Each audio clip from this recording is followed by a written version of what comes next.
18 years.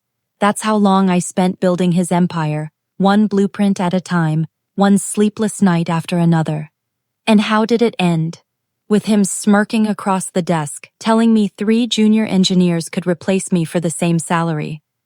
Nothing personal, just cost-cutting, he said. But it was personal. He just didn't realize how much. Back when I first met Howard, his company was nothing but a rented warehouse with a weak coffee machine buzzing in the corner. He had big dreams and the kind of charm only slick salesmen pull off. But when it came to the technical side, he was helpless. I was the first real engineer he ever hired. I stuck it out during the lean years, kept the systems alive, led projects, and put out fires that could have bankrupted him a dozen times. He used to laugh and say, "You're the brain, I'm the mouth." I thought that meant partnership. Turns out, I was just a pricey part he could toss aside. The signs started showing 3 months before he fired me. Budgets were cut overnight. Projects went to fresh-out-of-college kids, bright-eyed, cheap labor. My access to certain meetings quietly vanished. Then came the audit, not to check performance, but to slash costs. Howard couldn't even look me in the eye anymore.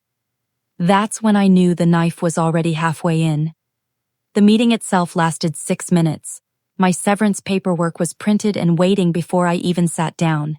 He repeated the line like it was rehearsed. "Nothing personal.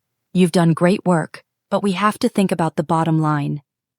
I nodded, packed my things, shook hands with people I'd mentored for years, and walked out without turning back.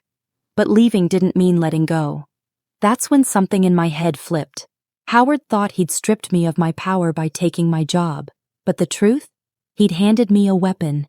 18 years gave me more than just a title. I knew every project, every client, every flaw in that machine he called a company. Unlike him, I knew how it all fit together and how to take it apart. So I smiled, signed the papers, and started making calls. Step 1 was quiet. I reached out to 3 old colleagues, people Howard had already cut loose in his obsession with saving pennies. They'd all landed well at competitors. I wasn't asking them to break rules. I just asked questions. Who's hiring? Who needs a ready-made engineering team that can deliver big projects right away? Within 2 weeks, I had my answer. A rival company was expanding fast. The CEO remembered me from industry conferences and asked if I could bring people with me. I said, "Yes, and I can bring clients too." Step 2 was the hollowing out. Howard thought he'd replaced me with cheap juniors. What he didn't realize was that every one of them ran on the processes I had designed, and those processes, I'd been updating them quietly in my personal files. When I walked out, I took the newest versions with me. What Howard had left behind was already 6 months out of date. Without those updates, the whole system would start slipping, deadline by deadline. Step 3 was the client shift. For years, I'd been the one pitching every big technical deal. Clients trusted me, not Howard. I took a few out for casual lunches. I didn't have to badmouth him. I just listened as they vented about the sudden drop in service quality. All I had to do was smile, nod, and mention that my new team was ready to take them on immediately. One by one, they moved over, quietly, contractually clean, no lawsuits. Then came the day the panic calls started. Friday morning, 9:12 a.m. My phone lit up with his name. By then, 3 of his biggest accounts had walked. 2 engineers had quit and were already in my office. Another client was reviewing options. I let the call ring out. 20 minutes later, another call, then another. By noon, I had 9 missed calls and 4 texts. "We need to talk. I think we can work something out. Call me, urgent." I didn't respond.